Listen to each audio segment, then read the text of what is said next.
Ang programang ito ay rated SPG. Striktong patnubay at gabay ng magulang ang kailangan. Maaaring may masiselang tema, lengguwahe, karahasan, sexual, horror o droga na hindi angkop sa mga bata. Dahil sa hindi kumbinsido itong si Gisela at si Dr. RG Tanyag sa mga sinasabi ni Moira ay talagang minamasdan nila ito. Dito na nga ay talagang sinundan nila itong si Moira kung saan talagang aalis ito papunta doon kay Don Pepe.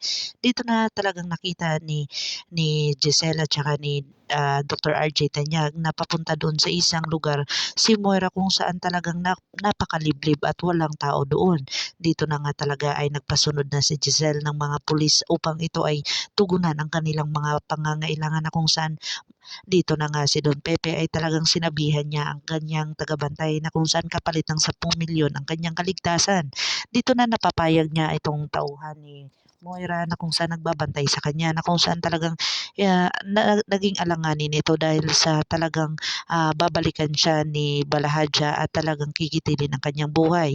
Dito na nga si Annalyn ay talagang nagdasal kung saan talagang hindi niya inaakala na ganun ang mangyayari sa kanyang lolo at talagang pinanalangin niya na sana hipuin ng isang tao na tutulong sa kanya at talagang makaligtas ang kanyang lolo na at babalik doon sa kanila na ligtas. Dito na nga tumawag siya sa kanyang ina at pinaalam niya dito. Dito na nga sinabi niya na nawawala daw si Don Pepe na kung saan si Moira ang may dahilan. Dito na nga narinig ni Dr. Carlos Benitez itong kanyang asawa na si Lynette at tinanong niya dito kung sino ang kanyang kausap. Sinabi ni Lynette na si Annalyn daw at nawawala daw si Don Pepe. Dito na agad-agad na pumunta sa Estridge Medical Center itong si Dr. Carlos Benitez upang may emergency. Dito na nga narinig niya itong si Annalyn at saka si Dr. Lindon na nag-uusap tungkol sa kay Don Pepe. Dito niya nga narinig itong si Zoe daw ang dahilan or suspect daw itong si Zoe sa pagkawala ng kanyang lolo.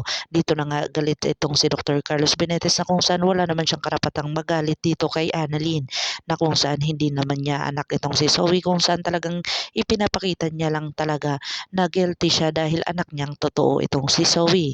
Dito na natin pakakabangan ang episode na ang abot kamay na pangarap. Kung bago lang po kayo sa aking channel, please like, share, and subscribe para ma-update po kayo sa mga susunod pa. Yun lamang po at maraming salamat.